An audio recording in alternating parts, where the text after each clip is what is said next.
നീലിമലയിൽ അപ്പാച്ചിമേടിനും മരക്കൂട്ടത്തിനും ഇടയിൽ പ്രാധാന്യമുള്ള പുണ്യസങ്കേതമാണ് ശബരിപീഠം.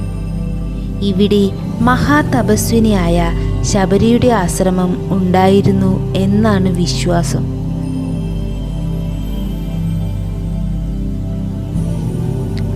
വനവാസകാലത്ത് സീതയെ അന്വേഷിച്ച് ലങ്കയിലേക്ക് പോകുമ്പോൾ ശ്രീരാമൻ ലക്ഷ്മണനോടൊത്ത് ശബരിയുടെ ആശ്രമത്തിലെത്തി. ഉത്തമ ഭക്തിയായ ശബരി സ്വയം സന്തോഷത്താൽ മതിമറക്കുകയും ഭഗവാന് താൻ കഴിഞ്ഞ ദിവസം ശേഖരിച്ച പഴങ്ങൾ കൊടുക്കുവാൻ തീരുമാനിക്കുകയും ചെയ്തു.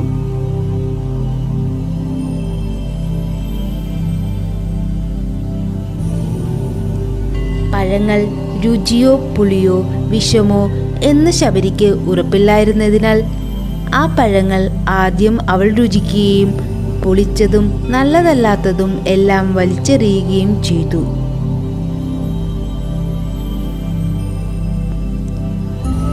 അങ്ങനെ താൻ പകുതി ഭക്ഷിച്ച ഭക്ഷണങ്ങൾ ശ്രീരാമന് സമർപ്പിക്കാൻ അവൾ ആഗ്രഹിച്ചിരുന്നില്ല.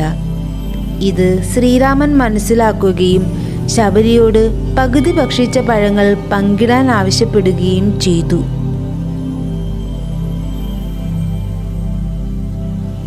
എന്നിട്ട് അദ്ദേഹം പറഞ്ഞു, വഴിപാടിൻ്റെ അവസ്ഥയോ മൂല്യമോ അല്ല, അതർപ്പിക്കുന്ന ഭക്തന്റെ ഭക്തിയിലാണ് പ്രധാനമെന്ന്. ഭക്തർ ശബരിപീഠത്തിൽ നാളികേരമുടക്കുകയും കർപ്പൂരം കത്തിക്കുകയും ചെയ്യുന്നു. വെടിവഴിപാടാണ് ഇവിടുത്തെ മറ്റൊരു പ്രധാന വഴിപാട്. ശരംകുത്തിയിൽ ശരക്കോലും കറുപ്പുകച്ചയും സമർപ്പിക്കാൻ കഴിയാത്ത അയ്യപ്പ ഭക്തർ അത് ശബരിപീഠത്തിൽ സമർപ്പിക്കുന്നു.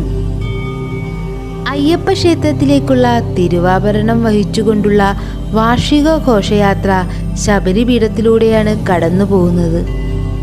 വനത്തിൽ 7 കോട്ടകൾ ഉണ്ടായിരുന്നുവെന്നും ശബരിപീഠം അതിലൊന്നായിരുന്നുവെന്നും വിശ്വസിക്കപ്പെടുന്നു.